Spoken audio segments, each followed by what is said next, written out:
دائمی زندگی کا مطلب یہ ہے کہ وہ ہمیشہ رہے گی، کبھی ختم نہیں ہوگی۔ ابراہیم میں ادم چالے جا رہے تھے، بیٹھے تھے، ایک گھڑ سوار آیا، وہ راستہ بھول گیا بیچارہ، تو اس نے کہا کہ بھائی آپ اچھے آدمی معلوم ہوتے، چہرہ مہرہ آپ کا نیک ہے، میں راستہ بھول گیا ہوں، مجھے بستی کا راستہ بتاؤ، میں کدھر سے جاؤں؟ انہوں نے ایک بٹیا بتا دی کہ صاحب یہ چلے جاؤ اور ادھر یہ بستی۔ وہ بیچارہ چلا وہاں سے، کچھ دور جانے کے بعد میں اس نے دیکھا کہ یہاں چٹل میدان ہے، ایک دو قبر بنی ہوئی ہے، یہ گھبرایا، اس لیے کہ پہلے زمانے کے اندر یہ ہوتا تھا کہ جو ڈاکوں کا سردار ہوا کرتا تھا وہ راستوں میں بیٹھ جایا کرتے تھے اور لوگوں کو دھوکہ دے کر کے جہاں ان کا گروہ ہوتا تھا وہاں بھیج دیا کرتے تھے، لوٹ لیا کرتے تھے۔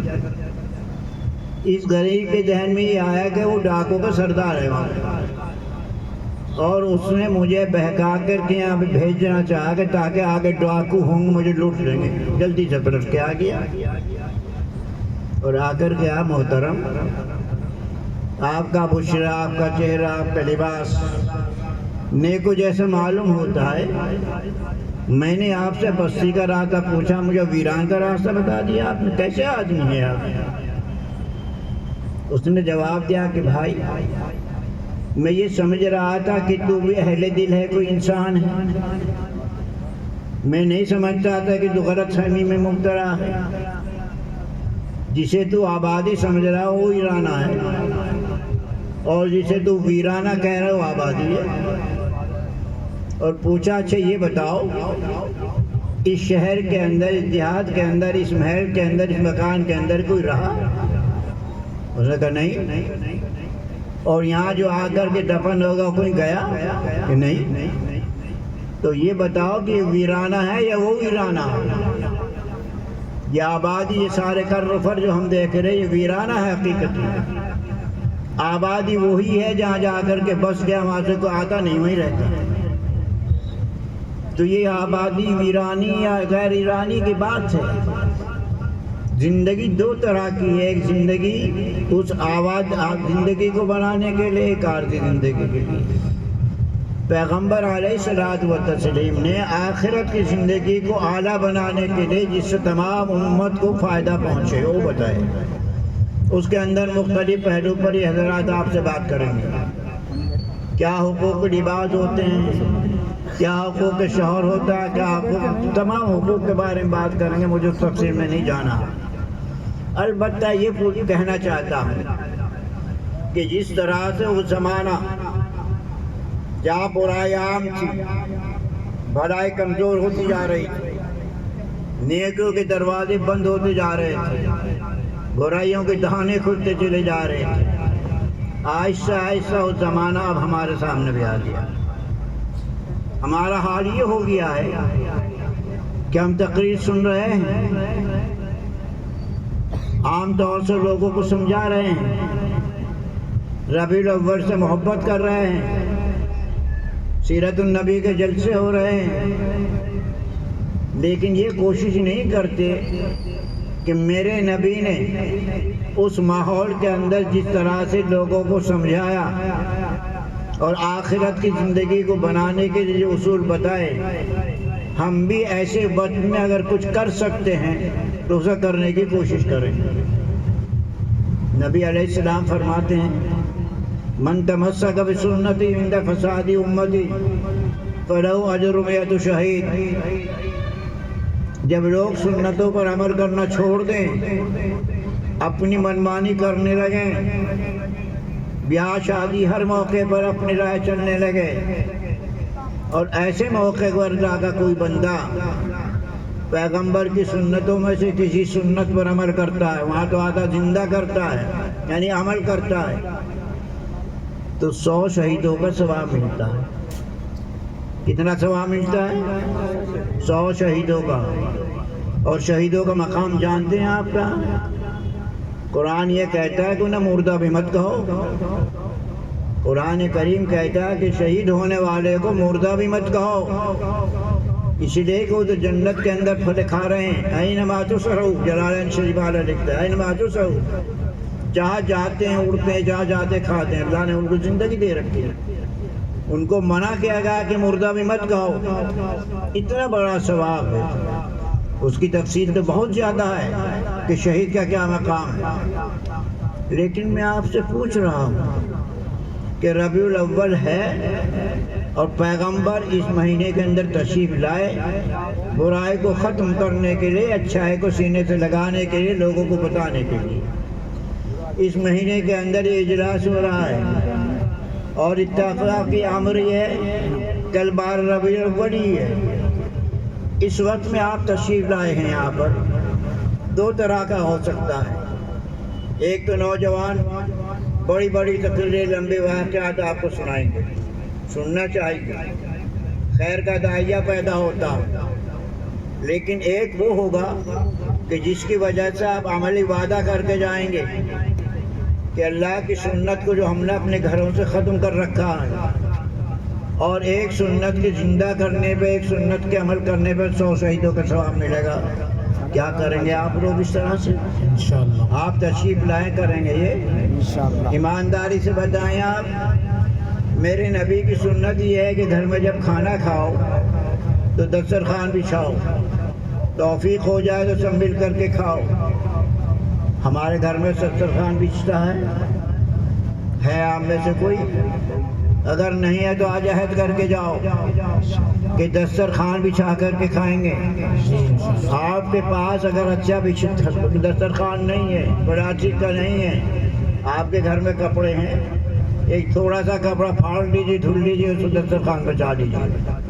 ایک سنت کو زندہ کریں گے آپ 100 شہیدوں کا ثواب ملے گا. کریں گے آپ لوگ؟ وعدہ کریں انشاءاللہ. گھر میں جاتے ہیں آپ، بیوی جو شریک حیات ہے، سب سے زیادہ دعا کی مستحق ہے، سب سے زیادہ اس کو ساری زندگی تمہارے ساتھ میں دعا بھی نہیں دے پا رہے ہیں. میرے نبی کا حال تو یہ تھا کہ جب دروازے پر جا کے سلام کرتے تھے السلام علیکم. آج ہمارا حال یہ ہے کہ اپنے رفیق حیات کو جو ہر طرح سے آپ کے دامن سے بندھی ہوئی ہے اسے سلام کرنا ہے. آپ سمجھتے ہیں میرا نبی اسلام کی تعلیم دیتا ہے گھر میں گھسو تو سلام کر کے جاؤ. کیا کرتے ہیں آپ لوگ؟ نوجوانوں دنیا بھر کی بات کرتے گھر میں گھس جاتے ہو، گالی گلوچ کرتے ہوئے گھستے ہو. کیا تم نے کبھی نبی کی سنت کو سوچا؟ اپنے نبی کے معاملات کو دیکھا؟ جس سے جو محبت ہوتی ہے سو وہی کرتا ہے. آج کل نوجوان ہمارے فلمی گانے دیکھ کر، فلم دیکھ کر لباس بدلتے ہیں، صورت بدلتے ہیں. فلمی سے محبت ہے.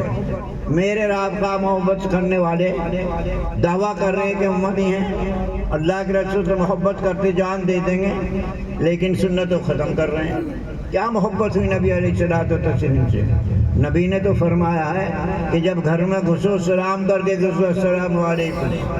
اور اس کے فوائد میں لکھا ہے کہ جو آدمی اپنے گھر کے اندر سلام کر کے داخل ہوگا کبھی اس کے یہاں فاقہ نہیں ہو سکے گا. انعام ہے اللہ کی طرف سے. میرے بھائی آپ آئے ہیں، جتنے بیٹھے ہوئے ہیں، چاہے وہ طالب علم ہو یا گاؤں کے قصبے کے رہنے والے، وہ عہد کر کے جاؤ کہ آج کے بعد میں اپنے گھر میں جب گھسیں گے تو سلام کر کے گھسیں گے. اسی لیے میرے بھائی کھانا کھاتے وقت کے اندر ہاتھ دھلنا سنت ہے. بہت سے تو بیچارے دھل لیتے ہیں، وہ جنگل سے آ گیا، دکان سے دھل لیا، لیکن اگر گھر میں بیٹھے ہوئے نماز پڑھی تھی اس سے پہلے بیٹھے بیٹھے بات کرتے رہے، دوسرا کھانے کا وقت ہوگا شروع کر دیا. سنت یہ ہے کہ ہاتھ دھل کر کھاؤ، بسم اللہ الرحمن الرحیم پڑھ کے کھاؤ.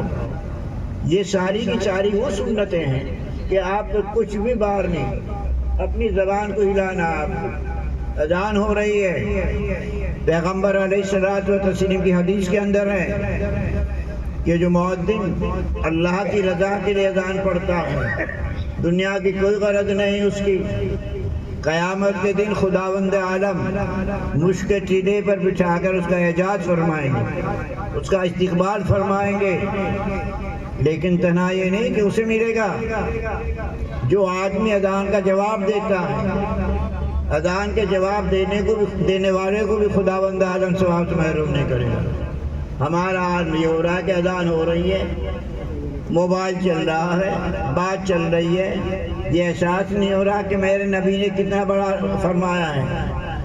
اذان کے لیے تو قرآن کریم کی تلاوت کرتے وقت لکھا خاموشی کر لو۔ اذان اور قرآن کریم جس کی عظمت، جس کا دیکھنا عبادت، سننا عبادت، سینے سے لگانا عبادت، اس قرآن کریم کے بارے میں یہ ہے کہ جب اذان ہو جائے، ہونے لگے تو خاموش ہو جاؤ تھوڑی دیر کے لیے، اذان ہو جائے۔ ہمارا حال کیا ہے؟ روزمرہ دکانوں بیٹھے رہتے ہیں، گھروں کے اندر ہمارے مجلس ہوتے رہتی ہیں، تو کیا کرتے ہیں میرے بھائی؟ اپنے بزرگوں سے، اپنے محلے کے لوگوں سے، علماء سے پوچھو کہ ہمیں آخرت میں کیسے زندگی اچھی بنے گی۔ اس مہینے کے اندر میرا پیغمبر ان تمام چیزوں کو کرنے کے لیے اور برائیوں کو ختم کرنے کے لیے تشریف لائے تھے۔ آج ہم انہی کے امتی ہیں اور ہم وہی برائی خود کر رہے ہیں، تو ہماری زبان کیسے طے کر سکے کہ ہم سچی بات کہہ رہے ہیں؟ اس لیے میری گزارش ہے میرے بھائی، آئے ہیں آپ حضرات تو کچھ لے کر کے جائیے۔ جو میں عرض کیا آپ سے عہد کر کے جاؤ کہ ہم آئندہ ایسے کریں، اذان ہوگی تو جواب دیں گے، خاموشی اختیار کریں گے، گھر میں جائیں گے تو سلام کریں گے، دسترخوان بچھا کر کے کھائیں گے، بسم اللہ الرحمن الرحیم پڑھ کے شروع کریں گے، ہمارا یہ سطر نہیں کھلے گا۔ بے گناہ لذت ہے۔ کچھ گناہ تو وہ ہوتے ہیں کہ جس میں کچھ ملتا ہے، پھر چوری کر لی مال مل گیا، کچھ اور کر لیا مل گیا، شراب پی لی چلو لذت آ گئی۔ یہ ایسے گناہ ہیں کہ جس کے اندر کچھ نہ لذت ہے، گناہ کبیرہ کے اندر شامل ہے۔ اس لیے میری گزارش ہے آپ حضرات سے کہ اکابر یہاں بیٹھے ہیں، انشاءاللہ العزیز ہر پہلو پر آپ سے بات چیت کریں گے، لیکن آئندہ یہ خیال رکھو کہ اپنی آخرت کی زندگی بنانے کی فکر کرو۔ جس آپ آبادی سمجھ رہے میرے بھائی، آنکھ بند ہونے کے بعد دوبارہ نہیں آؤ گے یہاں۔ سب سے زیادہ خراب پیسہ وہ ہے جو مکان کے اندر لگتا ہے۔ ہمارا ساتھ جینا مکان کے اندر ہے، چھوڑ کر چلے جائیں گے۔ یہ کھیپ جو تو نے لا دی ہے سب حصوں میں بٹ جائے گی۔ دی پو جمائے بیٹا کیا بنجارن پاس سناوے، پڑا رہتا ہے کچھ نہیں ہوتا ہے۔ ابھی یہ تھا کہ بات کرنے پہ اشارہ کرتا ہے تو گردن کٹوا رہے تھے لوگ، آج خود محتاج پڑا ہوا ہے۔ پانی میں پھینک دو، آگ میں جلا دو، مٹی میں دبا دو، کچھ نہیں کر سکتا بیچارہ۔ اسی لیے اس دن کے آنے سے پہلے میرے بھائی یہ مجمع ہے، آج یہاں پیغمبر علیہ الصلوۃ والتسلیم کی نسبت سے قائم کیا گیا ہے، اور اسی مہینے کے اعتبار سے کیا گیا، اور کل وہ مہینے وہ دن بھی آنے والا ہے جس سلسلے کے اندر پیدائش کا معاملہ ہے۔ اسی لیے اپنی آخرت کو صحیح بنانے کے لیے اپنی آخرت کو بناؤ، اپنی زندگی کو غور کرو۔ سب سے پہلے وہ انذیر اشیر کر جب آیت صاحب پڑھ رہے تھے اس وقت میں میرے ذہن کے اندر تفصیل سے بات آ رہی تھی، کہ موقع نہیں ہے میرے بھائی، گھر کی خبر پہلے لے لو، گھر کی خبر پہلے لے لو، گریبان میں منہ ڈال کر دیکھ لو، میری اولاد، میری بیٹی، میرا جوان بیٹا کس حال میں ہے، پیغمبر کی اطاعت ہو رہی ہے کچھ اور ہو رہا ہے؟ گریبان میں ڈال کے منہ دیکھ کے جائیے کہ طرح میں جا رہا ہوں، تبلیغ میں جا رہا ہوں، قرآن پڑھا رہا ہوں، قاری صاحب ہوں، مولوی صاحب ہوں، فلاں صاحب ہوں، میرا حال یہ ہے، لیکن میرے گھر میں کیا ہے؟ اپنے گھر کا موازنہ کر لینا، ہم طالب علموں کو بھی، ہم مولانا کو بھی، سب کو، کہ میرا حال کیا ہے۔ میں تو کہہ رہا ہوں لیکن کہا میرا بھی ہے نہیں معاملہ کچھ، اپنے دل کی صفائی کر کے جانا۔ اللہ مجھے بھی آپ کو عمل صالح کی توفیق عطا فرمائے۔ وما علینا الا البلاغ۔